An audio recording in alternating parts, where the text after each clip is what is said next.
Welcome to This Explainer. Today, we're going to build up your emotional resilience and tackle something I think we absolutely all struggle with, the exhausting, never-ending cycle of taking things personally. Seriously, if you've ever felt completely drained by someone else's bad mood or found yourself obsessing over a totally offhand comment, you are definitely in the right place. We're diving deep into a real, actionable toolkit for emotional peace, and I promise you, it's going to fundamentally change how you interact with the world around you. You know that feeling, right? You catch yourself asking, wait, why did they look at me that way? Or maybe you've literally spent hours agonizing over a completely unpunctuated okay text from your boss, just spiraling wondering, did I do something wrong? Why didn't they use an exclamation point? We naturally replay these tiny, insignificant interactions in our heads for hours, sometimes even days, and it creates this incredible anxiety and emotional exhaustion. But here is the secret. Most people are simply too busy dealing with their own life problems, their own stresses, and their own fears to think about you nearly as much as you imagine. So the crucial point here is that when we overthink like this, we're basically just surrendering our power. There's this fantastic quote that hits the nail on the head. Many people become emotional prisoners because they react to every opinion, every mood, and every negative comment around them. When your inner peace constantly depends on how other people behave, like feeling on top of the world when you're praised but completely shattered the second you're ignored, you are creating severe emotional instability in your own life. To fix this, here's our roadmap for today's explainer.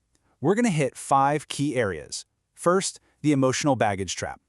Second, how actions reflect them, not you. Third, why rejection never defines your worth. Fourth, how to observe without absorbing. And finally, protecting your inner peace. Okay, let's jump right into the first piece of the puzzle, the emotional baggage trap and why we overthink. Why do we actually do this? Why do we naturally internalize everyone else's negativity? Well, it usually comes down to an intense, deeply ingrained desire to just be accepted by everyone around us. But trying to make everyone like you is a dangerous, exhausting trap. It forces you to constantly change who you are just for acceptance, hiding your real personality to avoid criticism, and slowly, you just kind of lose yourself. This people-pleasing creates severe emotional weakness, simply because your confidence becomes completely dependent on outside validation. You're giving way too much power to other people. Which brings us perfectly to our second point, realizing that actions reflect them, not you. The spotlight reframe. This is a massive paradigm shift, honestly. When someone speaks rudely to you, ignores you, or acts coldly, those negative behaviors are actually just mirrors reflecting their own inner turmoil. It is not a judgment of you. Imagine applying for a job and not getting it, or someone harshly criticizing your dreams. A weak mindset instantly defaults to, well, I'm useless, something is wrong with me. But an emotionally strong, peaceful mindset steps back and looks at the broader picture. Okay, different timing, different needs, or hey, maybe this just reflects their own limitations and pain. It's a total shift from feeling like a personal failure to just seeing the objective reality of the situation. So why do people actually lash out and criticize? It almost always boils down to insecurity, jealousy, fear, and emotional projection. Deep down, a person spreading negativity might just feel small, weak, or frustrated with their own life. Your personal growth, your discipline, or maybe even a recent promotion you got can actually trigger an insecure person because it reminds them of their own fears and limitations. They criticize you basically to temporarily feel more powerful about themselves. All right, moving on to part 3. Rejection never defines your worth. Normalizing the no. We really need to normalize hearing the word no.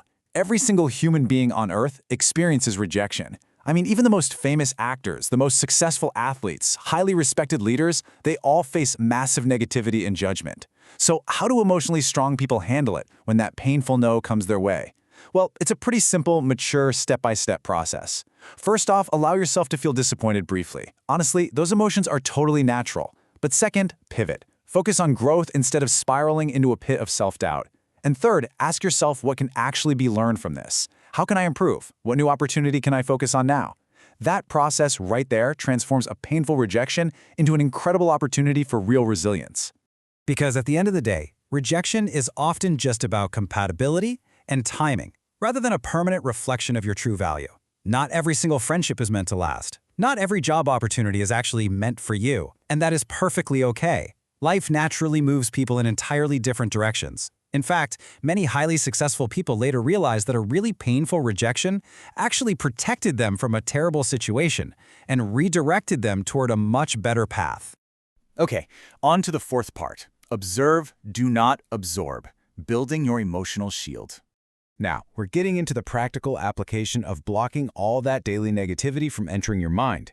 Picture this. You wouldn't walk outside in a pouring rainstorm without an umbrella, right? Of course not. You notice the rain, but you actively protect yourself from getting soaked. Well, in the exact same way, you absolutely must learn to protect your mental and emotional energy from surrounding negativity. Some people complain constantly, or they carry this cloud of anger everywhere they go. You can see their rain, sure, but you absolutely do not have to let it soak into your own heart. Now, doing this requires making a pretty vital distinction between empathy and emotional absorption.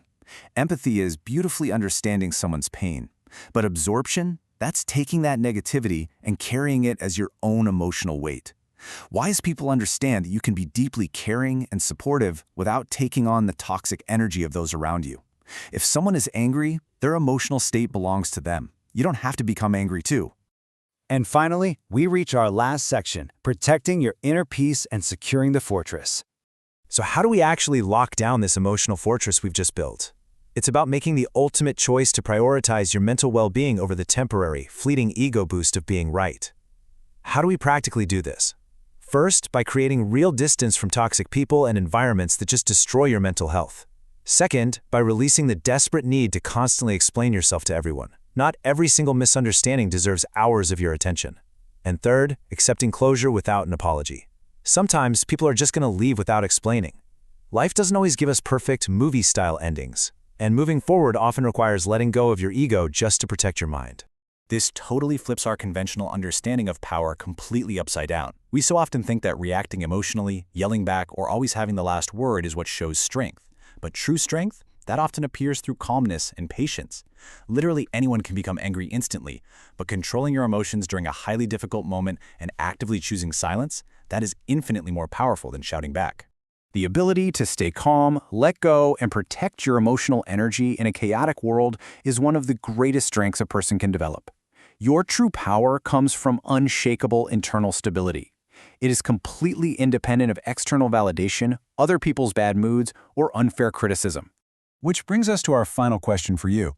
Will you continue carrying emotional baggage that was never yours to hold in the first place? The exact moment you stop taking everything personally, your life becomes incredibly lighter.